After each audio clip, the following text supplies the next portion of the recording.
Okay, so I wanted to show you what all was going on the back end here. I've got the trunk floor cut out. Got a little heater running over there, so that's why it's so loud. But I've got to mount the body of the car to the frame somehow. You can tell it on that side. It was rusted out. It actually had a hole so big over there, I was trying to cover it up with license plates and it wasn't covered. So that was pretty easy, making the decision to cut that out. This side over here was just fine. But the car, the body of the car is sitting up an inch higher on that side than it is on this side. So I'm going to try to bolt that side down and see if it'll kind of clamp it down to the frame. But right now, okay, so that's the steel tubing frame that I'm putting in the rear of the car to hold the fuel cells, the battery, the nitrous tank, and the radiator. It's all going to hold all that stuff. So before I get that mounted in good, I gotta get the body fixed here. So the back end of the car, it only had one bolt left on the body mount back here, and it was on this side. And so the back end, especially the left quarter panel, was just kind of flopping over there in the wind. So we're gonna mount the back of the car to the frame, and I've got a piece of angle iron I'm gonna put in here and put some kind of a rubber bushing on it. Here's a factory rubber mount. So I gotta find something kind of somewhat close to that, put it on the very back, and then get the back end mounted, and then we'll move on to the this frame, which I think we've pretty well got that stuff figured out. You'll see later on. But right now, I don't have a workbench, I don't have a vise, I don't have nothing. So I'm trying to use a Sawzall and cut pieces of angle iron here on the floor. That's what I've got. All right, so I'll get back with you. All right, there's one end cut off. And this is going to be the angle iron that braces the back of the car. That don't took too bad for a Sawzall, I don't think. Maybe you guys are just judgmental. Okay, so finally getting around to doing some welding on this thing. These are my body mounts. Pay no attention to the weld. I don't do this for a living. These, I had to change what I was doing, because originally I was going to bolt through the body and then through the frame and run a bolt through the bottom of the frame rail. When I was drilling the hole through the bottom of the frame rail, I hit that oil shock absorber in the bumper, you know, and it just put oil all over the place. So I had to rethink what I was doing. So I decided to mount this piece of angle through the side of the frame, and this ain't gonna take much to hold it in place. I'm gonna put a 3/8 bolt here and then one on the other side, and then I made these well, actually just all I did was tap the hole, but found these pucks and put a 5/8 hole in it, and these are actually going to be what the body sits on. And I found some rubber. I cut some rubber that's actually going to sit on here, and then this big square washer is actually going to smash the body down to that puck. So then where the gas tank straps were, I'm going to use that as a mounting point also. So there's just a couple 3/8 nuts welded to the bottom side. Like I said, pay no attention to the weld. So yeah, okay, we'll get that back on. I'd like to paint it first. I don't know if I will or not. Alright, so this frame is the one that the tank, the fuel tanks, the battery, and the nitrous tank are going to bolt to. And it's 1 inch by 1 inch tubing. It's not a thin wall, it's like an 1/8 inch wall tubing. So this thing's starting to get pretty heavy, and I don't know if it was the best choice for what I'm doing or not, but it's going to tie the back end of the car together really well, I think. So the frame was built by a friend of mine who does welding for a living. So if you look at these welds, they're good. But I went and had to add to it. These bars are going, these are the ones that sit on top of the frame rail and actually bolt to the frame rail. And I have just tacked those on because I don't want to weld them solid until I know I get it set back in the car, make sure there's nothing else wrong. All right, so I got both sides done there, and then these tabs are these are to hold the very rear of the radiator, which is technically the top of the radiator. And then when I find out that where I want the radiator at, then we'll add to the front another, I don't know, 4 or 5 inches out and do the same thing again to hang the radiator from the front of the car, or towards the front of the car. We'll hang it down lower, so that way it makes the cap side of the radiator the highest point. And then on the radiator, we were talking about adding another fill tube up in the air that comes up next to the fuel cell. So make it easy to get to, easy to fill. So for right now, this is ready to go. The mock up in the car, and then if all goes well, man, hopefully we'll have it done maybe next weekend. I don't know. How you like that for heat? You can't beat wood heat.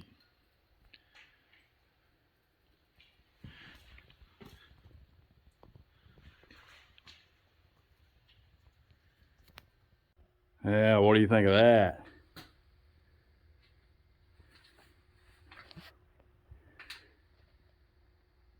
Yeah. So I don't have the battery box yet because I wasn't sure what battery box would work with that battery. And I do have this set up to where I can add another one of these, and I probably will later on, to bolt right here. And then I'm going to connect the two with a hose just from sump to sump, just to hold some extra fuel, because this is only like an 8-gallon tank, I think. Don't look like 8-gallon, does it? But supposedly it is. And so here's my nifty new radiator filler. So that fitting on the top of the radiator, or side of the radiator right here, I will have a hose just like my radiator hose is coming up from there to here, and here is now where I will be able to fill the radiator, and probably put my coolant catch can up here somewhere and take it off the side of the radiator down there. I mounted it. I don't know, I'll make some sort of a mount for it, but that down there may work just fine. I just don't know. So I had planned on, I wanted to make sure I was able to set it up here, move it up here. So gotta make the hose for this. Plumb my fuel lines, which the fuel lines are ran under the car. I just have to figure out how I want to get them to come through the floor here, which I've got the bulkhead fittings, so gotta do that. Wiring is a big thing. Oh my gosh, the wiring is a huge deal. So yeah, the front end is coming back together. I just have to tighten everything up, put cotter pins in it, and put the brakes on it, and that'll be done. The intake, making the fuel lines, I was planning on doing that today, but I needed a couple more fittings, so that kind of got put on hold. And I'll show you how I'm going to do that inside the house. Okay, so now you see my new situation. Trying to route lines from this rear mount radiator to the front of the car. This hose is for a sprayer setup. I bought that at Real King. It's just a 1-inch hose. This hose, I'm not really worried about it too much, but I don't know what it's rated for as far as heat. You know, I'm gonna be running what, 180, 200 degrees sometimes, maybe. This stuff here is made for cold water, or you know, it usually has cold water run through it. It's made in the US. It's really thick. it's a real tough hose. Like, you can't really give it any give. I'm surprised it even flexes as much as it does. So now I'm trying to figure out to connect to the hose. I had bought a couple different things here, and originally I didn't buy this for a cooling system. I bought it for an air to water cooler, and I was going to use this tank as the tank to hold the ice and water. But now this is my fuel cell, and the air to water intercooler is sitting over there on a chair, and now we're trying to repurpose this as a radiator hose. So this was the barb hose that is made to go into this. I don't know that I like it. I'm wanting to see if I can squeeze in this push lock. I can't remember who makes this. This is a Fragola. Yeah, this is a Fragola fitting, and then clamp it. Sometimes I've had that stuff work, sometimes I haven't, but I've only tried that on fuel. I've never tried it on water. I don't know what to expect. You know, you're talking about real low pressure, so your radiator cap is typically, I don't know, 16 pounds. So I could go lower than that with a different cap. Like I said, I don't know what this hose is going to do. I mean, I like it because it's yellow, and nothing else is on the car is yellow, I guess. All right, so here's the front of the car. I took out the passenger seat for right now, trying to figure out if this is even going to be a possibility, which it looks like it is. It looks like it's going to lay out really well. So what I would do is I'd have a bulkhead fitting, which I've got all my bulkhead fittings coming in right here, and do a 45 Fragola fitting if it'll work. Run it, you know, here along the trans tunnel, because I'm going to put a passenger seat back in it, and then it'll go up to another sheet of metal. That's, you know, I got to make another firewall right here anyways. So then I'll use another bulkhead connector there. Oh, I'll tell you something funny. This nut right here, holding the seat on, I was having a hard time getting to it. I could feel around on the nut, and I knew the nut was there, but I couldn't. There's something on top of it, and finally I just grabbed a hold of it and tore it out. And I thought it was just trash. It wasn't. It was a dried up old dead mouse, and I could feel the bones crushing in my hand. It was just... So, I don't know. Maybe we'll leave him for good luck, as John says. Alright. This is the first time I've ever really taken the interior out of this car. So, alright, for the front. This is kind of a mess. I don't like this at all. What I've got to do is buy a fitting, just a straight fitting to space this out. And then this hose is going to come up from here over top of this exhaust pipe, and then come over here to the firewall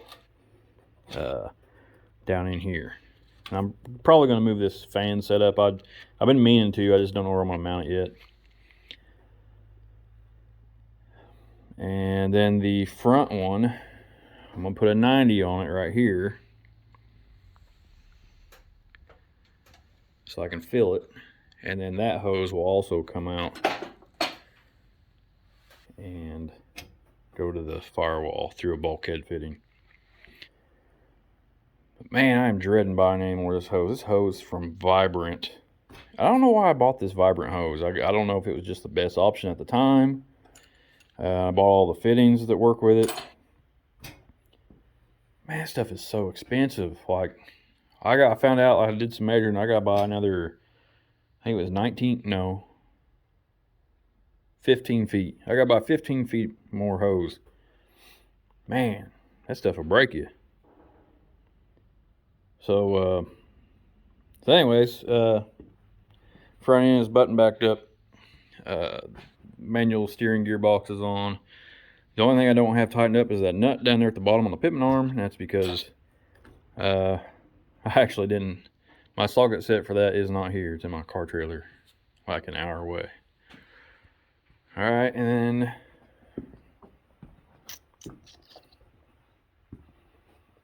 we think this nitrous. Oh yeah, look at this here hose.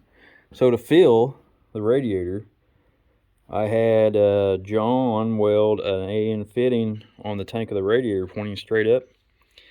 Then I made this hose. This used to be my bottom radiator hose. I had to cut a couple inches off of it.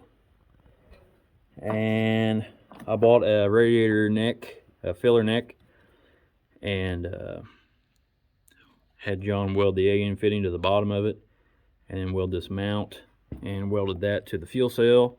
So now I can fill it here, get the air out of it, have a radiator cap. It's real easy to deal with. Tried to make the nitrous tank easy to deal with. I don't know. It's okay.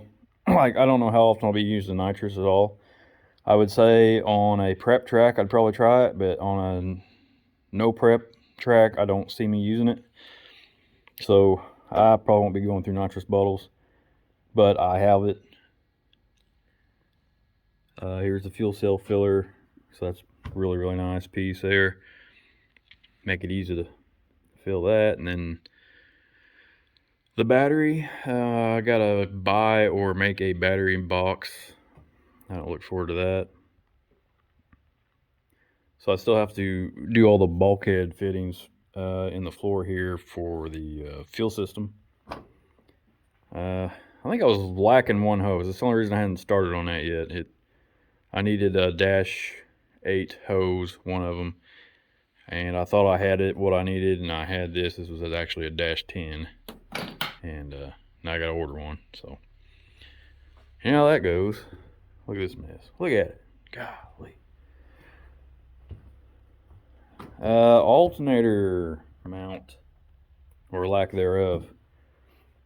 I kept looking online today trying to find a way to mount the alternator without using that tensioner on that side. Man, that tensioner is causing me a lot of problems. Not the function of the tensioner. The tensioner works fine. It's just the location of it, and then the radiator hose and all that. I wish I could do without it. I just don't know. I don't know what to do. Because to run the alternator on this side and still reach the water pump, you know what I mean? The routing is kind of silly. There's people out there that making the kits, the bracket kits, and they're what, $120, I think, and that's probably what I'm gonna end up buying. But the kits want you to use an LS1 alternator. I really don't want to buy another alternator, but I guess, I don't know, I'll look for one. I just wish there was a kit to use the truck alternator. There's plenty of room for it too. That's what kills me. I mean, I think so. So, I don't know. If you got any ideas on that, let me know. What else is going on here? I guess that's it for now. Yeah. Okay. Talk to you later.